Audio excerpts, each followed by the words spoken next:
আমি সত্যিকার অর্থে খুবই আনন্দিত যে আজকে আমাদের সকলের পরিচিত মুখ বাংলাদেশে আহমদুল্লাহ ভাইয়ের অনুষ্ঠানে বা তার এই দিন প্রচারের এলাকায় আসার তৌফিক পেয়েছি এবং তিনি আমাকে সুযোগও দিয়েছেন কথা বলার। এজন্য সত্যি আমি আনন্দিত, আলহামদুলিল্লাহ। আর এই সুযোগ শুধু আজকে নয়, তিনি যখন দাম্মাম ইসলামিক সেন্টারের দায়ী ছিলেন সেখানেও আমার একাধিকবার তাদের বিশাল মাহফিলে যাওয়ার সুযোগ আল্লাহ তাআলা আমাকে দিয়েছিলেন। সেজন্য আমি আল্লাহর শুকর আদায় করি, অতঃপর আহমদুল্লাহ ভাইয়ের শুকর আদায় করি। তো বাড়িতে আসার পরে অল্প সময়ের মধ্যেও আমি এখানে একটিবার আসবো বলে আশা পোষণ করেছিলাম। আর কালকে হলো আমার যাওয়ার ফ্লাইট, কালকে চলে যাব ইনশাআল্লাহ। তারপরও আমাকে অল্প সময়ের মধ্যেই আমাদের প্রিয় ভাইদের সাথে সাক্ষাৎ করার সুযোগ করে দিয়েছেন, আলহামদুলিল্লাহ। প্রিয় ভাইয়েরা আমার, সত্যি আল্লাহ রাব্বুল আলামিন আমাদের প্রতি খুবই দয়ালু। তিনি আমাদের জন্য তার রহমতকে প্রশস্ত করে দিয়েছেন। যদি আমরা একটু এগিয়ে যাই আল্লাহ তাআলার দিকে, তাহলে আমরা দুনিয়াতে আখিরাতে ভাগ্যবান হতে পারবো, আমরা হতে পারবো সফল কামি। আল্লাহ রাব্বুল আলামিন আমাদেরকে ওয়াদা দিয়েছেন, যদি আমরা আল্লাহ রাব্বুল আলামিনের প্রতি ঈমান আনি এবং ঈমান আনার পরে সব আমল করি, তাহলে তিনি আমাদেরকে এই পৃথিবীর জীবনটাকে সুন্দর করে সাজিয়ে দিবেন, আলহামদুলিল্লাহ। আল্লাহ রাব্বুল আলামিন বলছেন, মান আমিলা সালিহাম মিন যাকারিন আও উনসা ওয়া হুয়া মুমিন ফালানুহইয়ান্নাহু হায়াতান তাইয়্যিবা। আমরা সকলেই সুন্দর জীবন চাই, সফলকামী জীবন চাই। আর আল্লাহ রাব্বুল আলামিন ওয়াদা দিচ্ছেন, যে ব্যক্তি মান আমিলা সালিহা, যে ব্যক্তি সৎ আমল করবে, মানে ইবাদত করবে, মিন যাকারিন আও উনসা, সে হতে পারে পুরুষ, হতে পারে নারী। শুধু পুরুষের জীবনে সুখ আসবে তা নয়, বরং নারীকেও আল্লাহ তাআলা সুখ দিবেন বলে এই আয়াতের মধ্যে ওয়াদা দিয়েছেন। যে ব্যক্তি সৎ আমল করবে, সে পুরুষ হোক অথবা নারী হোক, ওয়া হুয়া মুমিন, বিশ্বাস অবস্থায়, অর্থাৎ ঈমান আনার পরে আল্লাহর প্রতি বিশ্বাস স্থাপন করার পর যে ব্যক্তি সৎ আমল করবে, আল্লাহর গোলামি করবে, ইবাদত করবে, আল্লাহ তাআলার আদেশগুলোকে মেনে চলবে, নিষেধগুলোকে মেনে চলবে, আল্লাহ রাব্বুল আলামিন বলছেন, ফালানুহইয়ান্নাহু হায়াতান তাইয়্যিবা। আমি আল্লাহ রাব্বুল আলামিন ওয়াদা দিলাম, অবশ্যই অবশ্যই, দুইবার অবশ্যই আপনাকে বলতেই হবে এই শব্দের অর্থ যদি আমরা করতে চাই। আল্লাহ বলেন, অবশ্যই অবশ্যই আমি আল্লাহ তাআলা ওই বান্দাকে, ওই বান্দিকে একটি পবিত্র জীবন দিব। সুবহানাল্লাহ। সুতরাং পবিত্র জীবন যদি আমি পেতে চাই, তাহলে আমাকে আল্লাহর গোলাম হতে হবে। আমি আমার সন্তানদের জন্য যদি পবিত্র জীবন চাই, আমার সন্তান সম্মানিত হোক, আমার বংশধর সম্মানিত হোক যদি আমি চাই, তাহলে তাদেরকে আল্লাহর গোলামি শিক্ষা দিতে হবে। এখানেই হচ্ছে আমার সন্তানদের জন্য প্রতিষ্ঠা, সম্মান, মর্যাদা, আধিপত্য সব আল্লাহ তাআলা রেখে দিয়েছেন, আলহামদুলিল্লাহ।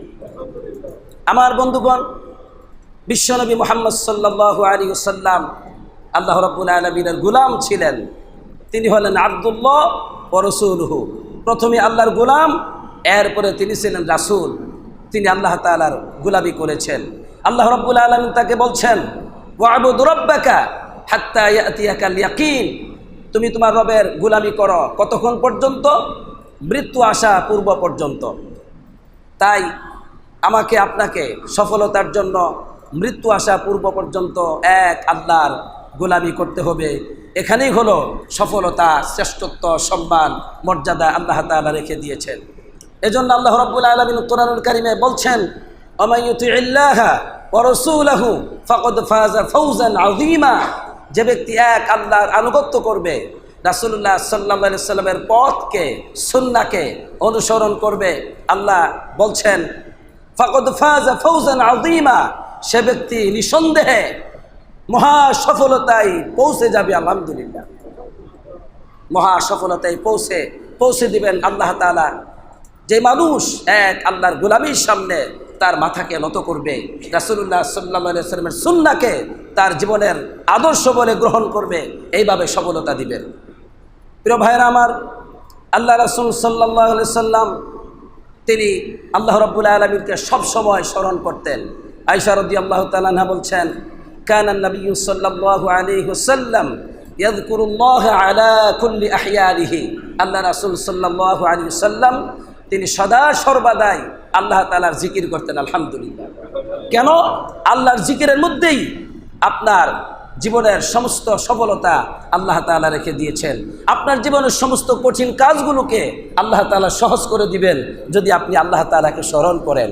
আপনার জীবনের সমস্ত ভয়ভীতি দূরীভূত করে দিবেন যদি আপনি আল্লাহ তাআলার উপর ভরসা করেন, আল্লাহকে স্মরণ করেন।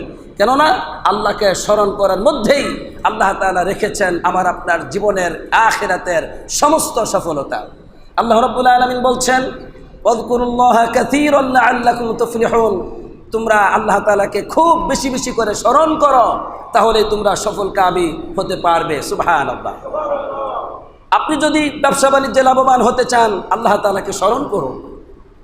আপনি যদি চান আপনার সন্তান সকলেই সুসন্তানে পরিণত হোক, আল্লাহ তাআলার কাছে ফিরে যান, আল্লাহর কাছে দোয়া করেন, আল্লাহ তাআলা আপনাকে সুসন্তান উপহার দিবেন। আলহামদুলিল্লাহ। আপনার সন্তানের সফলতা আল্লাহই দিতে পারেন, আর কেউ না। আপনার সম্পত্তি আপনার সন্তানদের সফলতা নয়, বরং ধ্বংসের কারণ হতে পারে, তাদের জীবনটি নষ্ট হয়ে যাওয়ার কারণ হতে পারে। কিন্তু যদি আপনি আল্লাহর দিকে ফিরে যান, আল্লাহ তাআলা আপনাকে সাহায্য করবেন। প্রিয় বন্ধুগণ, তাই আল্লাহকে স্মরণ করতে হবে, আল্লাহ তাআলা জিকির করতে হবে, আল্লাহ রাব্বুল আলামিনের গোলামি করতে হবে। এর মধ্যেই হচ্ছে আমার আপনার সফলতা। আমরা অনেক ক্ষেত্রেই আল্লাহ রাব্বুল আলামিন থেকে দূরে থাকি, এজন্য আল্লাহর সাহায্যও আমাদের জন্য বন্ধ থাকে। মানুষের দুয়ারে দুয়ারে ঘুরি সামান্য একটি ব্যাপারকে কেন্দ্র করে, মানুষের কাছে ছোট হই, তুচ্ছ হই, কারণ আল্লাহর কাছে আমরা ফিরে যাই না। অথচ আল্লাহ রাব্বুল আলামিনই পারেন আমাকে আপনাকে আমাদের জীবনের সমস্ত বন্ধ দরজাগুলোকে খুলে দিতে। আলহামদুলিল্লাহ। কারণ তিনি হচ্ছেন ফাত্তাহ, ফাত্তাহুল আলিম, ওয়া হুয়াল ফাত্তাহুল আলিম। তিনি হচ্ছেন ফাত্তাহ, অর্থাৎ সমস্ত বন্ধ দরজাগুলোকে আল্লাহ তাআলা খুলে দেন। সুবহানাল্লাহ। আলিম, তিনি জানেন কোন বান্দা আল্লাহ তাআলার কাছে চায়, আল্লাহ তার সমস্ত বন্ধ দরজাগুলোকে খুলে দেয়। এটা কে চায়? কে উপযুক্ত, কে আল্লাহর দিকে ফিরে এসেছে, কে আল্লাহর কাছে নত হয়েছে, আল্লাহ জানেন। এই জন্য আল্লাহ বলছেন, আমি জানি, আমি আলিম, আমি জ্ঞানী, আমি জানি কে সফলকামী হওয়ার উপযুক্ত আর কে ব্যর্থতার উপযুক্ত আমি জানি।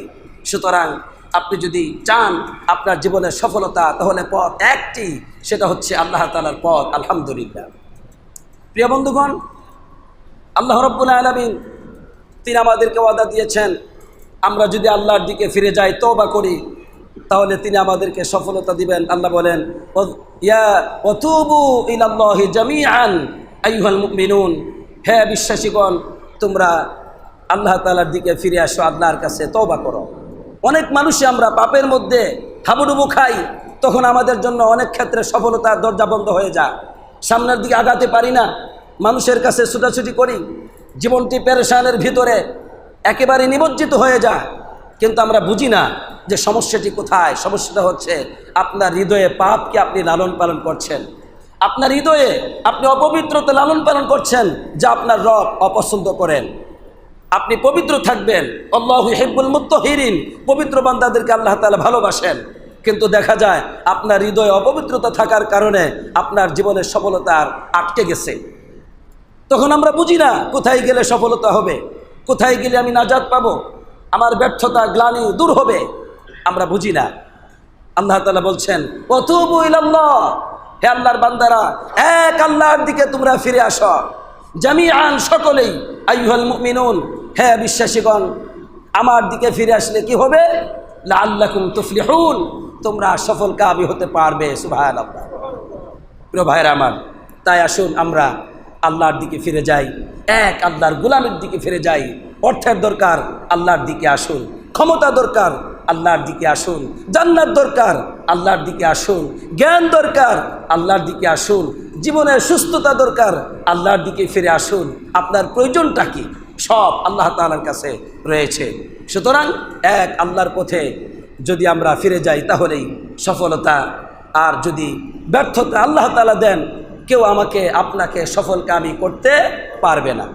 এজন্য আল্লাহ রাব্বুল আলামিন এই শিক্ষাটি বিশ্বনবী মুহাম্মদ সাল্লাল্লাহু আলাইহি ওয়াসাল্লামকে দিয়েছেন। হে রাসূল সাল্লাল্লাহু আলাইহি ওয়াসাল্লাম, ওয়া ইয়ামসাসকাল্লাহু বিদুররিন ফালা কাশিফা লাহু ইল্লা হু। আল্লাহ রাব্বুল আলামিন যদি তোমার ক্ষতি চান, আল্লাহ যদি চান, সেই ক্ষতি আল্লাহ ব্যতীত আর কেউ দূর করতে পারবে না। ওয়া ইউরিদিকা বিখাইরিন ফালা রাদ্দা লিফাদলি। আর আল্লাহ তাআলা যদি তোমার কল্যাণ চান, তোমাকে কোনো কল্যাণ দিতে চান, সেই কল্যাণকে প্রতিরোধ করতে পারবে না কেউ, কেউ বাধা দিতে পারবে না। সুবহানাল্লাহ। আল্লাহ যদি চান, এই জন্য সফলতার জন্য আল্লাহর দিকে ফিরে যেতে হবে। ব্যর্থতা থেকে মুক্ত পাওয়ার জন্য আল্লাহর দিকে যেতে হবে। আর কোনো পথ নেই, পথ একটি। আপনার অর্থ যেখানে মূল্যহীন, আপনার গায়ের শক্তি যেখানে মূল্যহীন, আপনার জ্ঞান যেখানে মূল্যহীন, সেখানে আল্লাহর সাহায্যই হচ্ছে সফলতার পথ। এজন্য মুহাম্মদ সাল্লাল্লাহু আলাইহি সাল্লাম যখন বদরের যুদ্ধের জন্য বের হয়ে গেলেন, সেখানে 1000 সৈন্যদের বিরুদ্ধে লড়াই করার জন্য অস্ত্র নেই, ঘোড়াও নেই, যুদ্ধের সরঞ্জামাদি খুবই দুর্বল। কিন্তু বদরের প্রান্তে পৌঁছে গেছেন, সকালে যুদ্ধ হবে। তিনি রাত্রিবেলা প্রাণ খুলে আল্লাহর কাছে বিনয়ী হয়েছেন, আল্লাহর কাছে কাকুতি মিনতি করেছেন সারাটি রাত। তার কাকুতি মিনতির এই কঠিন অবস্থা দেখে আবু বকর রাদিয়াল্লাহু তাআলা আনহু তার পিছনে হাত দিলেন এবং তার চাদর পরে গিয়েছিল। মুহাম্মদ সাল্লাল্লাহু আলাইহি সাল্লামের চাদরটি গা দিয়ে বললেন, আল্লাহ তাআলা আপনাকে সাহায্য করবেন। সুবহানাল্লাহ। আল্লাহ তাআলা আপনাকে অপমানিত করতে পারেন না, আল্লাহ আপনাকে সাহায্য করবেন। এইভাবে উৎসাহ দিয়েছেন, কারণ তিনি জানেন যে আল্লাহর সাহায্য না হলে আমরা কোনোভাবেই এই ময়দানে টিকে থাকতে পারবো না। আল্লাহর সাহায্য না হলে আমাদের আজকে থেকে বিলীন হয়ে যেতে হবে পৃথিবীর মানচিত্রে। কিন্তু না, আল্লাহ রাব্বুল আলামিন সকালেই বদরের যুদ্ধে আল্লাহ তাআলা অসংখ্য ফেরেশতাদেরকে নাজিল করে কাফেরদের মোকাবেলায় আল্লাহ তাআলা মুসলমানদেরকে সাহায্য করেছিলেন। সুবহানাল্লাহ। সুতরাং কোনো ভয় নেই, আপনার অর্থ নেই, কোনো ভয় নেই, আপনি অনেক পাপ করেছেন, কোনো ভয় নেই। আল্লাহ রাব্বুল আলামিন গফুরুর রহিম, ক্ষমাশীল। আল্লাহ বলছেন তোমরা আল্লাহর দিকে ফিরে আসো, তোমার জীবনের সমস্ত গুনাহগুলো আল্লাহ তাআলা ক্ষমা করে দিবেন। গুনাহ করার কারণে আপনার জীবনে যে বিপদ মুসিবত হয়েছে তাতেও ভয় নাই। আল্লাহ বলছেন আমি শুধু গুনাহ ক্ষমাই করব না, আমি রহিম, অতি দয়ালু, দয়া করে বান্দার গুনাহগুলি আমি নেকি দ্বারা পরিবর্তন করে দেব। সুবহানাল্লাহ। ফাউলাইকা ইউবাদদিলুল্লাহু সাইয়্যাতিহিম হাসানাত। আল্লাহ তাআলা বান্দাদের গুনাহগুলি নেকি দ্বারা পরিবর্তন করে দেন। তিনি হচ্ছেন গফুর, ক্ষমাশীল, বান্দার গুনাহ ক্ষমা করেন। তিনি রহিম, অতি দয়ালু, দয়া করে বান্দার গুনাহগুলি নেকি বানিয়ে দেন। সুবহানাল্লাহ। শুধু গুনাহ নেকি বানান না, তিনি বান্দাদের যত বিপদ ছিল সেই বিপদগুলো দূরীভূত করে দিয়ে যা হারিয়েছে পাপ করার কারণে তার চাইতে বেশি মর্যাদায় আল্লাহ তাআলা পৌঁছে দেন। সুবহানাল্লাহ। সুতরাং সে আল্লাহর গোলামি করতে রাজি আছি তো? সবাই রাজি আছি? আল্লাহ তৌফিক দান করুক, আমিন। আল্লাহ আমাদের জীবনের আমলগুলো কবুল করুক, আমিন। আর আমাদের আহমদুল্লাহ ভাইয়ের জন্য আসলেই দোয়া করতেই হয় যে তিনি যে চেষ্টা করে যাচ্ছেন প্রতিনিয়ত, সৌদি আরবেও চেষ্টা করেছেন, এখানেও চেষ্টা করে যাচ্ছেন, এবং আমরা আজকে লক্ষ লক্ষ মানুষ বিভিন্নভাবে উপকৃত হচ্ছি, আলহামদুলিল্লাহ। এজন্য আমি প্রাণ খুলে আমার ভাইয়ের জন্য দোয়া করছি আল্লাহ তাআলার কাছে, তিনি যেন তার কাজে সাহায্য করেন, সফলতা দান করেন দুনিয়াতে আখিরাতে। এবং আমাদের প্রিয় ভাই সাইফুল ইসলাম ভাই, তিনিও আমাকে অনেক মহব্বত করেন, আমিও করি, আলহামদুলিল্লাহ। তো তারা যে দিনের কাজ করে যাচ্ছেন, আমাদের বাংলাদেশের মানুষকে ইসলামের সঠিক তথ্যগুলো মিডিয়ার মাধ্যমে তুলে ধরছেন, এটা বিরাট বড় একটি কল্যাণকর কাজ, যে তৌফিক আল্লাহ তাআলা তাকে দিয়েছেন। তাই আমি দোয়া করব যে আমাদের সকলকে যেন আল্লাহ তাআলা কল্যাণের পথে জীবন পরিচালিত করেন, আমিন।